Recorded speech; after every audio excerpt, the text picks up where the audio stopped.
Hello, I'm Annie, and these are my musings. Today's video is going to be about the importance of representation in the media and why I feel so strongly about supporting it. Before I get started, just a couple of disclaimers, because I know how the internet is. This is just my view on the matter. You can have a different view. You don't have to agree with me, but please keep all disagreement kind and respectful. Thank you. Any hatred, prejudice, or insults towards me or anyone else will just lead to you getting blocked from the channel, so just keep everything respectful and we're good. Also, I welcome constructive criticism and other people's perspectives. I want them, actually. I might not always agree with what you say, but I will respect your right to say it. However, as stated before, that does not apply to hate speech or insults towards anyone. There are ways of getting your point across without those things, so please choose those. Thank you. Now let's get into the video. The first reason that I'm such a supporter of representation in the media is because, as they say, you can't be what you can't see. If you don't see a lot of examples of people like you, in whatever way they're like you, living happy, healthy lives, you might start to wonder if such a thing is possible. If all the examples of people like you have tragic stories or aren't included at all, you'll start to wonder if you have a place in the world. And of course, you do. We all do. But that's why I feel so strongly about it, because I know how having that representation, having those examples of people like you living happy, healthy lives, can really be life-saving. And the reverse is also true. Bad representation can be disastrous for the group being represented. For example, Lexa in The 100. She was a lesbian and had a love story with Clark, who was a bisexual woman. And Lexa eventually got killed off. Same thing happened to Pusey in Orange is the New Black. She had a relationship with another woman and got killed off. I could go on. I've lost so many sapphic characters over the years, or had them have otherwise tragic endings, and after a while you do start to wonder if the same will happen to you.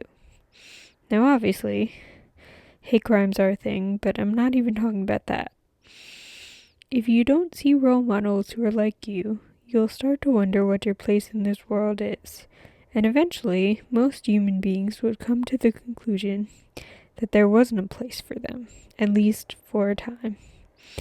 Now, they'd be wrong, but I think it makes sense for them to think that way, because having a lack of role models, of examples of people like you living healthily and happily, does lead to more depression and more sort of anxiety and self-doubt.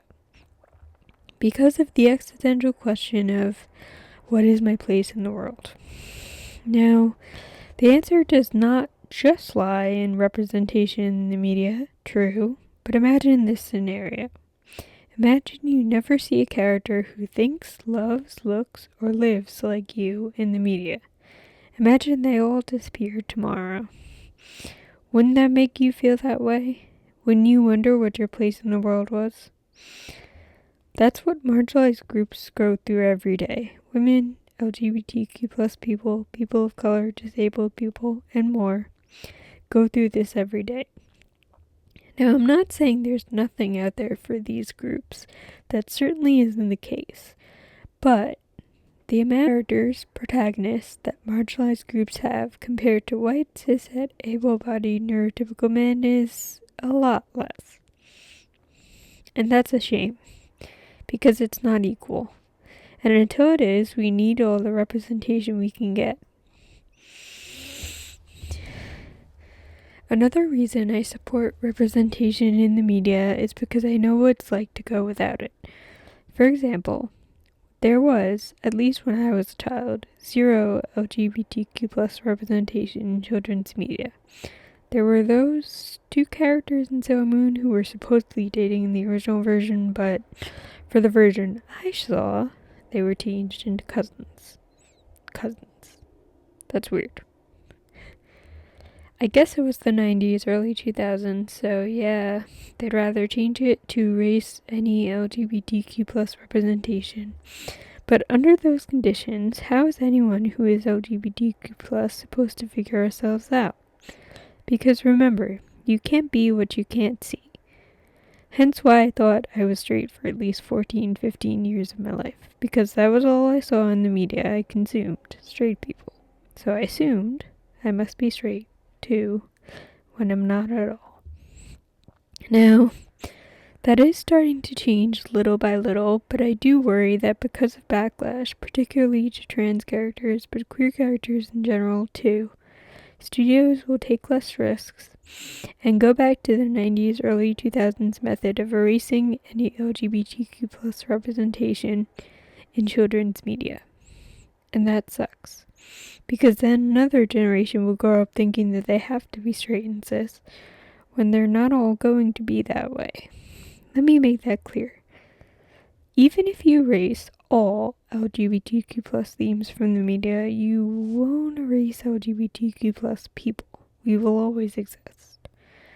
I was still LGBTQ plus all those years that I thought I wasn't. I just thought that there was something wrong. That any feelings I had for women and non-binary people would fade. Turns out, they didn't. Turns out, the gender I'm not attracted to is men. So I am definitely not straight. But because I grew up as a kid in the 90s and early 2000s, I didn't have any characters or anything to look up to who weren't straight. At least in the media I was consuming at the time, which was for children, because I was literally a child at the time. Let me be clear. Wanting LGBTQ plus people to be in media for children is not, I repeat, is not wanting to force children to be someone they're not. Even if you erase every LGBTQ plus character, there will still be LGBTQ plus children no matter what. I was still making my Barbies kiss each other in the 90s.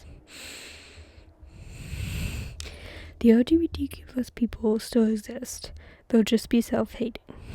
And that's sad. No one should feel forced to hate themselves, right? And this applies, I am sure, to other marginalized groups as well. If you can't see any or many examples of people like you living long, healthy, happy lives, then you'll begin wondering why, especially as a child. Children are curious, it's natural. What isn't natural is assuming that every child is the same, because that's not and never has been the case. Each person is unique, and everyone deserves to see themselves in the media they consume. So I guess what I'm saying is that I know what it's like to go without representation, and I wouldn't wish that on anyone else.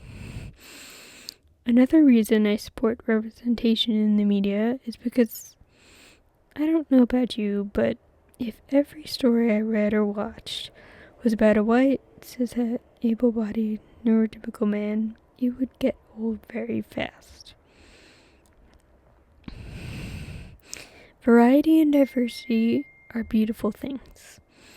So quite frankly, it makes stories more interesting when they have diverse protagonists and secondary characters too.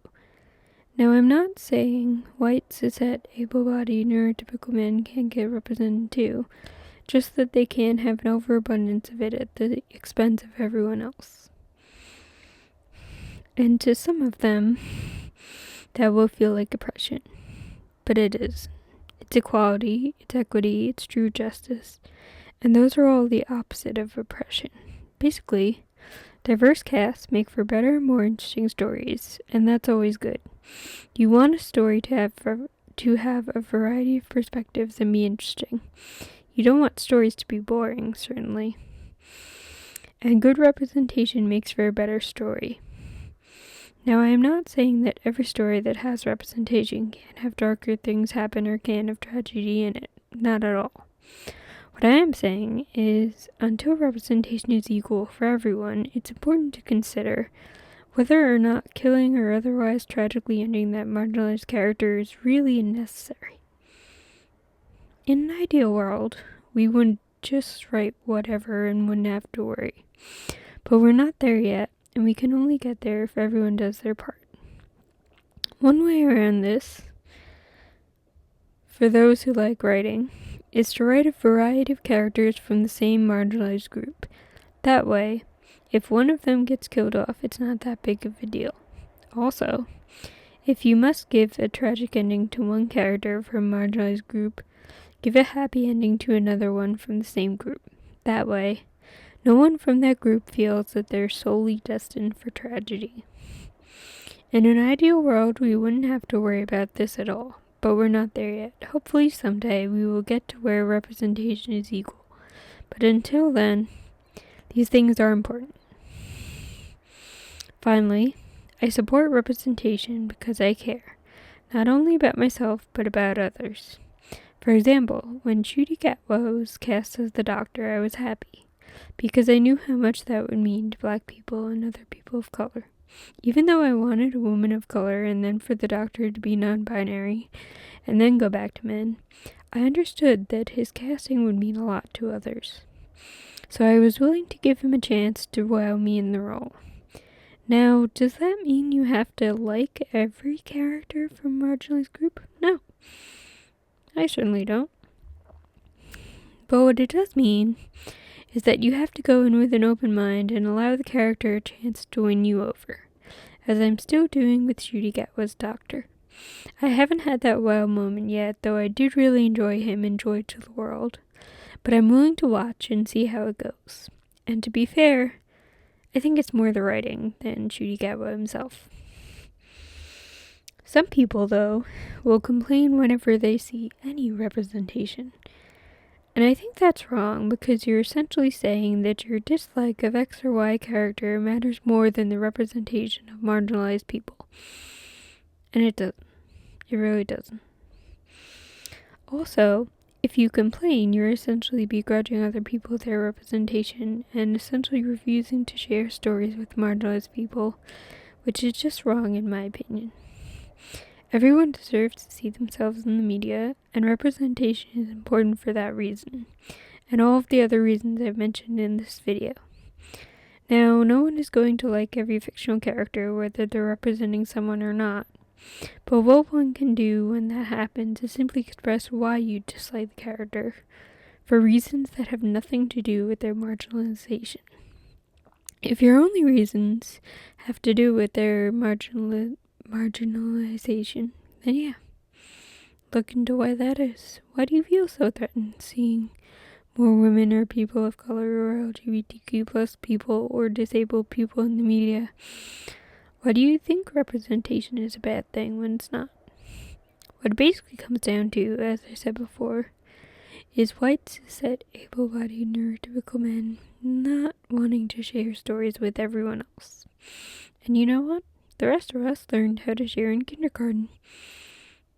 You can learn too. And so you can express your dislike for certain characters that are marginalized, sure. But if your only reasons have to do with their marginalization, or you hold them to impossible standards, you never hold a white, cis, able-bodied, neurotypical man, then you might want to look inward and figure out why that is. Not saying you're prejudiced necessarily, only that we all take in prejudice from society. It's up to us to unlearn it, though, and it's never too late. So get to the process of learning good things and unlearning toxic ones. That's all I wanted to say in this video. Thank you for watching. For more pop culture content, please subscribe to my channel. I'll see you in my next video. Bye.